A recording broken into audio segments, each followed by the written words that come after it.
ကြောင်နာကြီးအဆုံးသက်ကိုကြော်လွန်သွားတဲ့အခါမှာကျွန်တော်တို့သိချင်နေတဲ့နတ်ပြည်ဆိုတာရှိနေမလားကျွန်တော်တို့ညဘက်ကောင်းကင်ကြီးကိုမောကြည့်တဲ့အခါမှာမြင်နေရတဲ့အတိုင်းစားမဲ့စက်ကြောင်နာကြီးအဆုံးသက်ကိုကြော်လွန်သွားမယ်ဆိုရင်ဘာတွေများရှိနေမလဲလို့မိတ်ဆွေစဉ်းစားကြည့်ဘူးပါသလား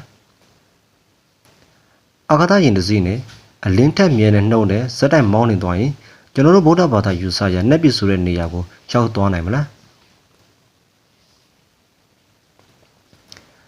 ကျွန်တော်တို့ရဲ့ဗုဒ္ဓစာပေထဲမှာဖော်ပြထားတဲ့စကြဝဠာယူဆကအံ့ဩစရာကောင်းအောင်ကျေပြန့်လာပါတယ်အဘိဓမ္မာဒေသနာအရစကြဝဠာတစ်ခုမှာလူပြည်ငရဲပြည်နဲ့လူနတ်ပြည်6တဲ့ဗြဟ္မာပြည်20ရှိတယ်လို့ဆိုပါတယ်ဒါဆိုရင်နတ်ပြည်ဆိုတာအာဂတထဲကတခြားဂရေစီတစ်ခုမှရှိနေတာလားကျွန်တော်တို့ရဲ့ဂရေစီကြီးကိုကျော်လွန်သွားရင်ဆိုလို့ရှိရင်ရော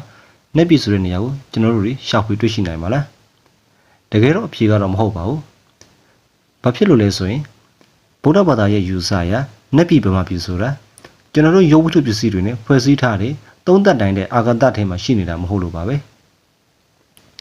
ခေတ်သစ်ကွာနဲ့ယူပပေတာဘာသာစကားနဲ့ပြောရမယ်ဆိုရင်ဒါဟာ dimension မတူတဲ့ parallel universe လို့ခေါ်တဲ့ပြန်မဲ့စကြဝဠာသဘောတရားဖြစ်နေလို့ဖြစ်ပါတယ်ဒါဆိုရင်ကျွန်တော်တို့ကနတ်ပြည်ကိုဘာလို့တောက်လို့မရတာလဲနတ်ပြည်မှာရှိတဲ့ရုပ်ဝတ္ထုတွေကအလွန်နုနဲ့တိမ်မှုတဲ့ပဒါရရုပ်တွေဖြစ်လို့ကျွန်တော်တို့ရဲ့တာမန်မျက်စိဒါမှမဟုတ်သိပ္ပံနည်းကျ telescope တွေ space probe တွေနဲ့ဘယ်လို့မှရှာဖွေလို့မရတာဖြစ်ပါတယ်ရုပ်ဝတ္ထုရင်တွေနဲ့ဘလောက်ပဲမိုင်းတန်းပေါင်းများစွာမောင်းနှင်နေပါစေစကြဝဠာကြီးအစွန်းတက်ကိုပဲရောက်သွားမှာဖြစ်ပါတယ်နက်ပြည်ကိုတော့ရောက်မှာမဟုတ်ပါဘူးဒါပေမဲ့အဲ့ဒီနေရာကိုတောက်လို့ရတဲ့လမ်းကြောင်းတစ်ခုတော့ရှိပါတယ်အဲ့ဒါကတော့အာကာသကြီးမဟုတ်ပဲစိတ်ရဆွမ်းဇန်အပင်ကြီးပဲဖြစ်ပါတယ်စွမ်းအမြင့်မားတဲ့စိတ်လှိုင်းတွေက dimension တွေကိုဖျက်ဆီးသွားနိုင်တယ်လို့ဆိုပါတယ်